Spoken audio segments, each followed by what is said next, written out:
दोस्तों, खाना खाने के बाद उनकी टट्टी कैसे बनती है और हमारा खाना पचता कैसे है? हमारा खाना पच रहा है या सड़ रहा है कैसे पता करें? दोस्तों, एनर्जी से ही हमारी पूरी बॉडी काम कर पाती है और एनर्जी हमें मिलती है फूड से, और डाइजेस्टिव सिस्टम की मदद से ही हम फूड का एनर्जी में कन्वर्ट कर पाते हैं। हम तो सिर्फ खाना खाते हैं और वॉशरूम जाकर वेस्ट को बॉडी से बाहर निकाल देते हैं, लेकिन खाने से लेकर वॉशरूम जाने तक हमारा डाइजेस्टिव सिस्टम बहुत ही ज्यादा मेहनत करता है। और इस वीडियो में हम यही देखेंगे कि डाइजेस्टिव सिस्टम काम कैसे करता है। डाइजेशन तो खाना खाने से पहले ही शुरू हो जाता है। जब हम खाने के बारे में सोचते हैं तभी हमारे मुंह में पानी आ जाता है।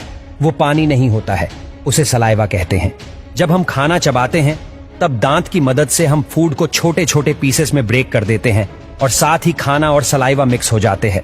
हमारे मुंह के अंदर सलाइवरी ग्लैंड्स होते हैं जो सलाइवा बनाते हैं और रिलीज भी करते हैं। सलाइवा में कुछ एंजाइम्स होते हैं जो कार्बोहाइड्रेट्स और फैट्स का डाइजेशन मुंह के अंदर ही शुरू कर देते हैं, और सलाइवा की मदद से खाना सॉफ्ट और स्मूथ हो जाता है, जिससे ये फूड पेट में आराम से जा पाता है। इस चबाए हुए खाने को बोलस कहते हैं और जुबान बोलस को गले में ढकेल देती है। गले में दो रास्ते होते हैं, एक लंच का रास्ता और दूसरा पेट का रास्ता। अब बोलस को यहाँ से जाना होता है पेट में, पर दो रास्ते होने की वजह से बोलस लंग्स में भी जा सकता है और पेट में भी जा सकता है। अगर बोलस लंग्स में चला जाता है तो दिक्कत हो सकती है, और यही काम आता है एपिग्लॉटिस। एपिग्लॉटिस दरवाजे जैसा होता है जो हवा की नली पर लगा होता है। वैसे तो एपिग्लॉटिस हमेशा ही खुला रहता है, लेकिन जब हम खाना खाते हैं या पानी पीते हैं तब एपिग्लॉटिस बंद हो जाता है, और तब खाना या पानी हवा की नली में नहीं जा पाते हैं, और इस तरह बोलस फूड पाइप में आ जाता है। फूड पाइप को ईसोफेगास भी कहते हैं। फूड पाइप 25 सेंटीमीटर जितना लंबा होता है और फूड पाइप अंदर से इलास्टिक जैसा होता है, और इसी वजह से फूड पाइप बोलस को पेट में ढकेल पाता है, और सलाइवा की वजह से बोलस बिना अटके फूड पाइप से आसानी से गुजर पाता है। फूड पाइप के एंड पर कुछ मसल्स लगे होते हैं जो फूड को यानी बोलस को वापस फूड पाइप में जाने से रोकते हैं। इन मसल्स को LES, लोअर ईसोफेगास स्फिंक्टर कहते हैं। जब LES रिलैक्स हो जाते हैं तब बोलस पेट में आ जाता है। पेट में पहुंचने के बाद बोलस की पिटाई शुरू हो जाती है।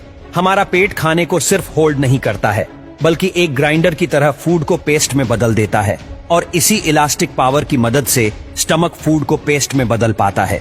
स्टमक अपनी इलास्टिक पावर से फूड को इधर उधर ढकेलता है, जिसके कारण फूड पेस्ट में बदल जाता है, और पेट में एसिड भी होता है, और वो एसिड है HCl, हाइड्रोक्लोरिक एसिड।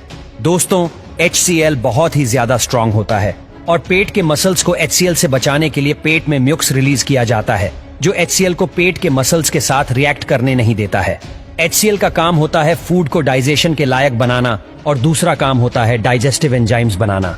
HCl के कारण पेप्सिन एंजाइम बन पाता है, जो प्रोटीन्स को एमिनो एसिड में बदल देता है, और फूड में जितने भी बैक्टीरिया होते हैं सभी पेप्सिन की वजह से मर जाते हैं, और फिर दूसरा एंजाइम्स रिलीज होते हैं जो फैट्स को और कार्बोहाइड्रेट्स को डाइजेस्ट करने लायक बनाते हैं। तो पेट में फूड 6 से 8 घंटे के लिए रहता है, और इन 6 से 8 घंटे में फूड लिक्विड में बदल जाता है। इस लिक्विड को काइम कहते हैं। तो काइम 6 से 8 घंटे बाद चला जाता है स्मॉल इंटेस्टाइन में, पर स्मॉल इंटेस्टाइन में जाते समय काइम बाइल जूस और पैनक्रिएटिक जूस के साथ मिक्स होता है। बाइल जूस बनता है लिवर में और स्टोर होता है गॉल ब्लैडर में, और बाइल जूस फैट्स को ब्रेक करता है। बाइल जूस कलर में ग्रीन होता है, जिसके कारण काइम का कलर भी ग्रीन हो जाता है, और पैंक्रिएटिक जूस में अलग अलग एंजाइम्स होते हैं जो कार्बोहाइड्रेट्स को ग्लूकोज में, प्रोटीन्स को अमीनो एसिड्स में, और फैट्स को फैटी एसिड्स में बदल देते हैं। तो इस तरह विलाई की मदद से हम फूड से एनर्जी ले पाते हैं। स्मॉल इंटेस्टाइन से गुजरने के बाद काइम चला जाता है लार्ज इंटेस्टाइन में। लार्ज इंटेस्टाइन तक आते हुए काइम से लगभग सभी न्यूट्रिएंट्स खून में चले जाते हैं, और इसीलिए काइम का कलर ग्रीन से ब्राउन हो जाता है। ब्राउन काइम में अभी भी कुछ न्यूट्रिएंट्स और फाइबर्स होते हैं, और फाइबर्स को हम डाइजेस्ट नहीं कर पाते हैं, और यही हमारी मदद करते हैं माइक्रोब्स, बैक्टीरिया। हमारा लार्ज इंटेस्टाइन डेड मीटर जितना लंबा होता है, और पूरे लार्ज इंटेस्टाइन पर बैक्टीरिया माइक्रोब्स होते हैं जो काइम से बचे हुए न्यूट्रिएंट्स को डाइजेस्ट करने में मदद करते हैं।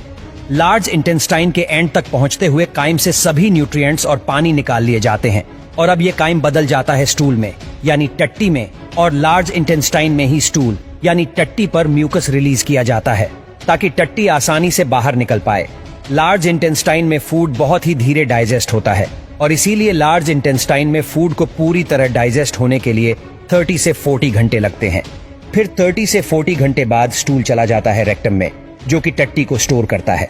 और जब रेक्टम भर जाता है तब हम वॉशरूम जाकर उसे खाली कर देते हैं। तो इस तरह फूड डाइजेस्ट होकर बाहर निकल जाता है।